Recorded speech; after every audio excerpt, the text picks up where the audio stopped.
नमस्कार, मैं हूं रजनीकांत और आप देख रहे हैं साथ। आप सभी का बहुत बहुत स्वागत है।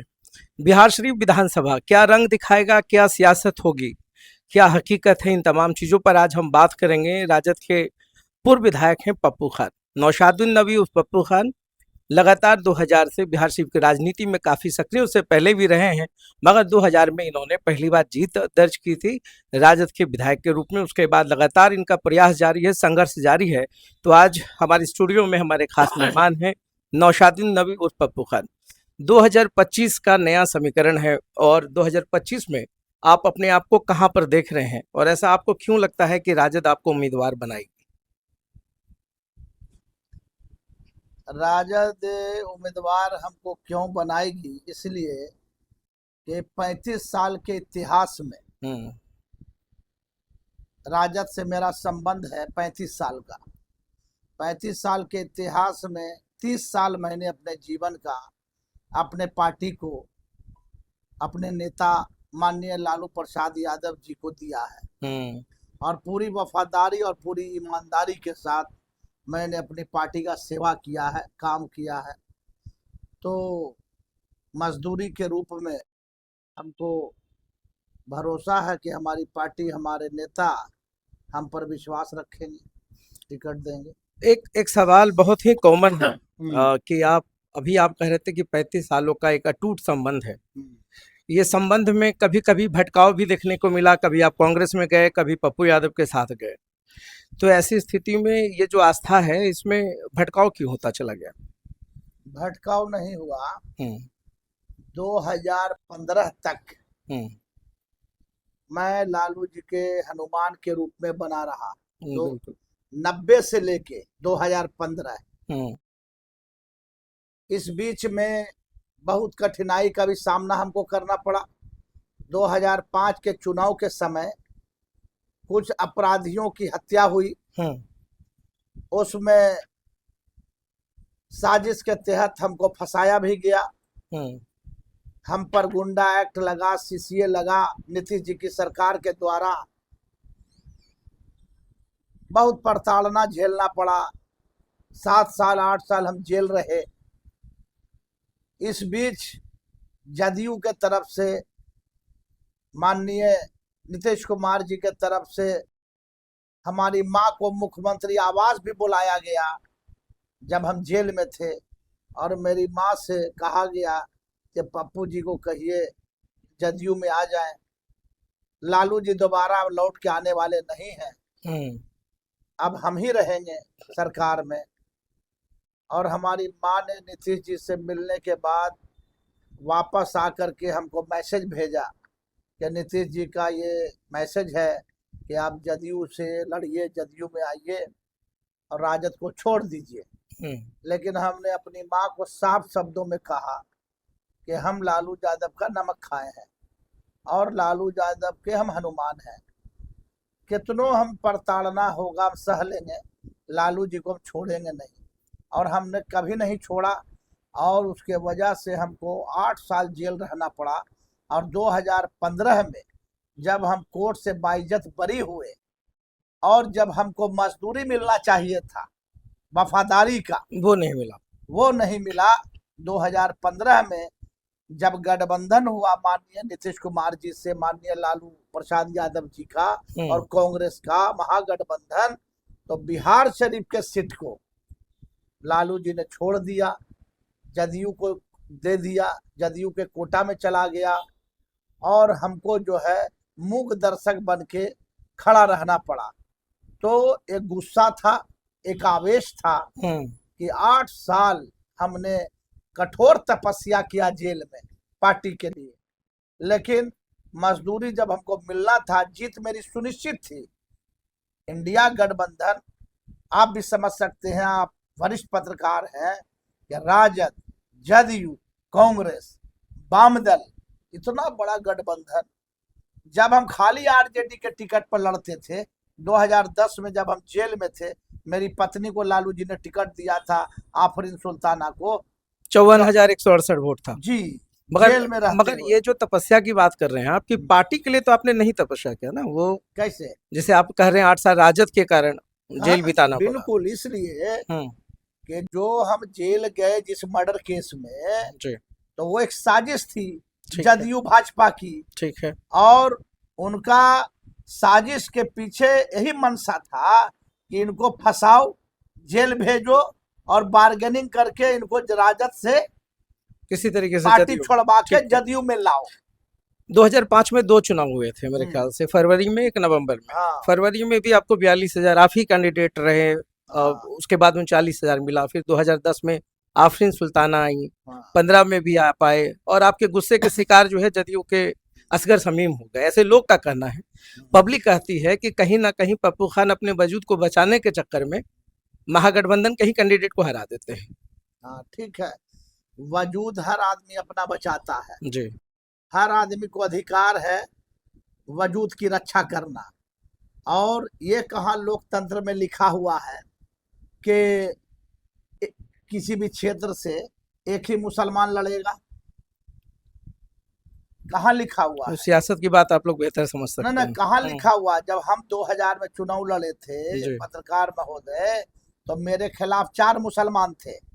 डॉक्टर आर श्री साहब जन कांग्रेस से, आपके कांग्रेस पार्टी ने भी दिया था मुसलमान को टिकट, सीपीआई ने दिया था कमर रिजवी अंसारी को टिकट, ठीक बात है। सैयद निहालुद्दीन आपके मोहल्ले के थे, निर्दलीय लड़ रहे थे। हम्म। तो 4 मुसलमान लड़े मेरे खिलाफ, और तब हम चुनाव जीत के आए। 64,000 से अधिक वोट आया। हाँ और सबसे मजेदार बात रहा है कि 2000 के चुनाव में हाँ वोट प्रतिशत उन दिनों 72% ही हुआ करता था। जी। ये लोकतंत्र की जो खूबसूरती रही है, हाँ, वोटिंग प्रतिशत। वजह था जी।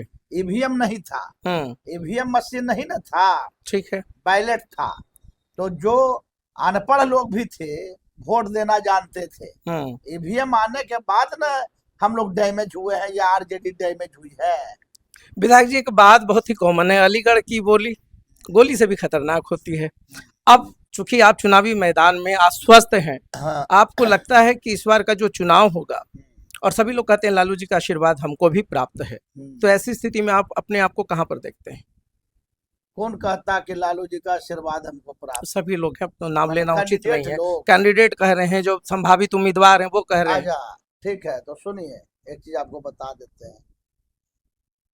सबसे पहली बात तो ये है कि हमसे सीनियर आरजेडी में, क्योंकि मुस्लिम बहुल क्षेत्र है, हम मुस्लिम कैंडिडेट की बात कर रहे हैं, हिंदू कैंडिडेट की बात कर रहे हैं, जो भी संभावित, जो इशारा आपका जिनके तरफ है, तो हम तो सबसे मोस्ट सीनियर हैं। 2000 में हमें मिले हुए हैं जी। और 90 से हम पार्टी में हैं, 90-91 से, तो मोस्ट सीनियर हम हैं। और दूसरा चीज ये है कि जितने लोग के तरफ आपका इशारा है, कोई 2 महीना से दल ज्वाइन किया है, कोई 6 महीना से दल ज्वाइन किया है, और जो लोग भी अभी उम्मीदवार बने हुए हैं, ये लोग सिर्फ टिकट के उम्मीदवार हैं, उम्मीदवारी को लेकर के आए हैं। जबकि हम ये कहना चाहेंगे कि जैसा ही आज टिकट अनाउंस होगा, जिसका भी हो जाए अनाउंस, मेरा हो या जिसका हो, आज अनाउंस होगा, तो आप देख लीजिएगा कि कितना देर लोग ठहरेगा आरजेडी में, कितना देर खड़ा रहेगा दल के साथ। आप रहेंगे ना दल के साथ? हम तो बिल्कुल है। अच्छा, एक बात है कि अगर मान लीजिए संभावनाओं में आप सबसे प्रबल उम्मीदवार हो जाते हैं, राजद आपको टिकट दे देती है, बिहार शरीफ का मुद्दा जो है वो आपके हिसाब से क्या होगा? देखिए, बिहार शरीफ का मुद्दा सबसे बड़ा है कि अभी जो हम क्षेत्र घूम रहे हैं 2-3 साल से, जो वापस हम आरजेडी में आए 2022 में, 22 में माननीय लालू प्रसाद यादव जी ने हमको बुलवाया जी। शक्ति बाबू के माध्यम से। शक्ति यादव जी हिलसा के जो हमारे विधायक रहे हैं, अभी पूर्व विधायक है, उन्होंने हमको सूचना दिया कि साहब बुला रहे हैं मिलने के लिए। तो हम गए, मिले, तो उन्होंने कहा कि देखो, कुछ गलती तुमसे भी हो गया, कुछ हमसे भी हो गया। 2015 में नीतीश जी अड़ गए थे, नहीं छोड़े सीट बिहार शरीफ, जदयू के कोटा में ले लिए। हमको गठबंधन धर्म निभाना था तो उनको छोड़ना पड़ा सीट। तुम गुस्सा में लड़ गए, तो ठीक नहीं किए, सीट हरा दिए। फिर तुम चले गए कांग्रेस में, तो 2020 में हम गुस्सा में टिकट दे दिया दूसरे को, तुम काहे गए कांग्रेस में। मेरे पारिवारिक गुस्सा था। हाँ, तुम चले गए कांग्रेस में, तो हम गुस्से में दे दिया सुनील साहू जी को। तो दोनों तरफ से कमी बेशी हुआ, इसको हटाओ और अपने घर वापस आ जाओ और अपने घर को मजबूत करो। और समय जब समय आएगा तो हम तुमको सम्मानित करेंगे और आने वाले दिन में चुनाव लड़ाएंगे। तो लालू जी चूंकि मेरे पिता तुल्य हैं, लालू जी का बहुत हमको आशीर्वाद मिला है हमेशा। हम जेल में थे तो 2010 में मेरी पत्नी को भी टिकट उन्होंने दिया, लेकिन चूंकि परिसीमन बदल चुका था 2010 में, रहुई ब्लॉक जो है टाउन में आके ऐड हुआ था, नया क्षेत्र था और पत्नी मेरी नई कैंडिडेट थी और हम अंदर थे, जेल में थे। बाहर होते तो हाँ, चुनाव जीते। नहीं 10,000 12,000 का मामला था, चुनाव जीतना मेरे लिए बहुत आसान था, लेकिन हम थे नहीं, लाचार वश हमारी पत्नी चुनाव हार गई। तो लालू जी ने हमको बुलाया, तो लालू जी के हम कर्जदार हैं, उन्होंने पप्पू खां से हमको माननीय पप्पू खां बनाया, तो आज भी हम उनके प्रति ऋणी हैं। और वो बुलाए तो हम बिना झिझक वापस अपने घर लौट गए और 3 साल से हम दल की सेवा कर रहे हैं। जब से हम लौटे हैं, रैली हो, धरना हो, प्रदर्शन हो, और अभी जो 3 साल से मेरा मेन मुद्दा है, मेन काम है कि हमने जो अपना सर्वे किया अपने हिसाब से कि आखिर बिहार शरीफ विधानसभा राजद के कोटा में कैसे जाए, हम लोग कैसे चुनाव जीते। यहाँ से 20 साल से डॉक्टर सुनील कुमार जी एमएलए तो हैं, लेकिन समाज से जुड़े हुए नहीं हैं, समाज से कोसों दूर है। हिंदू मुस्लिम के नाम पर चुनाव जीत जाते हैं, लेकिन जनता से फ्रेंडली रिलेशन नहीं है, कोई जनता का काम, व्यक्तिगत काम, सामाजिक काम नहीं होता है। तो इसीलिए हमने तय किया कि नहीं, इस बार चुनाव हम लोग को जीतना जरूरी है। मुद्दा क्या हुआ? मुद्दा सुन लीजिए। मुद्दा है, सबसे पहला मेरा जो चुनाव जीतने का जो फार्मूला है कि मुसलमान यादव, यहाँ 4 लाख वोट है, 1.25 लाख वोट लगभग मुस्लिम यादव का है, उसमें मामला फरियाएगा नहीं। मुस्लिम यादव से आप चुनाव नहीं जीत सकते हैं। मेरी पत्नी लड़ी 10 में, तो आप देख लीजिए, और 2020 में सुनील साहू जी लड़े तो देख लीजिए, 12,000 वोट से सुनील साहू जी भी हारे, पत्नी भी मेरी हार गई। अब हम चूंकि फील्ड में हैं, हमने मंथन किया कि लगभग 85,000 वोट दलित, महादलित, अति पिछड़ा का पूरे विधानसभा में है, और सवर्ण जाति के जो हमारे राजपूत भाई हैं उनका भी वोट कम से कम सवर्ण जाति का यहाँ 15,000 20,000 वोट है। तो अगर हम इन वोटों पर, दलित, महादलित, अति पिछड़े भाइयों का जो वोट है और सवर्ण जाति के भाइयों का जो वोट है, इन पर अगर हम फोकस करते हैं और उनको अपने विश्वास में हम लेते हैं और उनका सहयोग हमको प्राप्त होता है, तो चुनाव जीतना मेरे लिए बिल्कुल चुटकी का खेल है। मगर सवाल है, चिराग पासवान है, जीतन राम मांझी है, ये सारे रहबर हैं अपने अपने जाति और तमाम समाज के लिए। ठीक है, तो ऐसे में किस तरीके से समीकरण आपके हिसाब से आपके फेवर में जाएगा? ठीक है, उसका जवाब देते हैं। हम 3 साल से रहुई में 104 गांव है, 3 साल से हम लगातार घूम रहे हैं गांव।